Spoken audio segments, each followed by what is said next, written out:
Hello students, here we are going to learn about OPS means optical packet switching.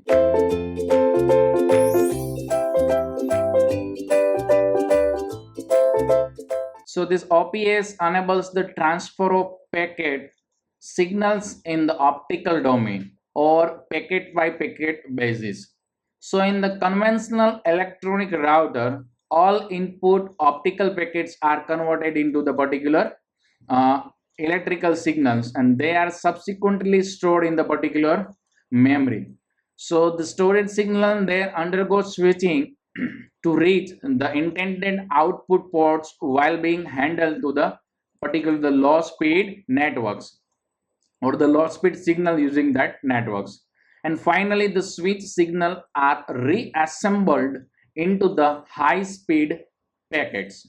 So this process leads to the high power consumptions and the large latency. To resolve this issue, we have been undergoing from providing the optical packet switching and normally using some also the optical packet router, so that aims optimally combinations of optical and the electrical technology, and so also provide based on kind of switching. So the optical packet switching must be in all optical terms because provides compared to the electronics router and also provides optical and electronics both part. So it's require a packet header and the header processing part.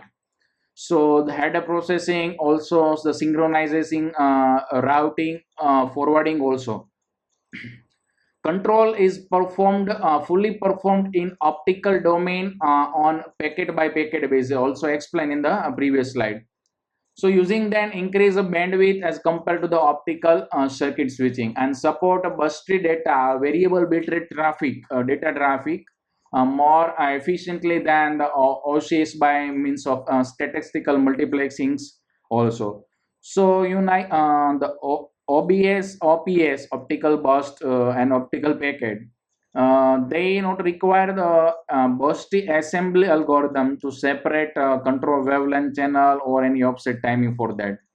So for that, OPS network face challenges due to the lack of optimal RAM and the difficulty to execute complex computations and some of the logical operations using only optics and photonics without OEO conversion, or means optical to electrical to optical conversions. So in the general form of the optical, so optical OPS network introduce statistical multiplexing at optical layer. Clear? So provide us switching of optical packets with the 40 to 1500 bytes long of the size of the packet. In band mean the same wavelength switch control using optical packet header. Required switching speed in nanosecond range compared to the higher in the case of the previous OCS optical circuit switching. Optical buffering techniques still limited bulky, lossy and the expensive used, and the OEA conversions required for electronic header processing. So in the next the some diagram is provided the 2 cross 2 optical switching. So this is a payload and the header packet. So they all provide in the I'm also discussed in the previous slide header processing, the synchronizations, routing and the forwarding, and the switch control the mechanism from the input buffer with the output buffer. So they provide this kind of feature also. So the fully utilized advantage of the statistical multiplexings, so optical switching and buffering, and this packet include header and payload part, so separated as optical switch. So header sent to electronic control unit, they provide control mechanisms and which configure the switch for packet forwarding. And the payload, the part of the actual data, the payload remain in optical domain and is recombined with the header at the output interface. So optical packet switching are fairly elementary state to then exit only and for the some kind of the higher polarity or higher research work that.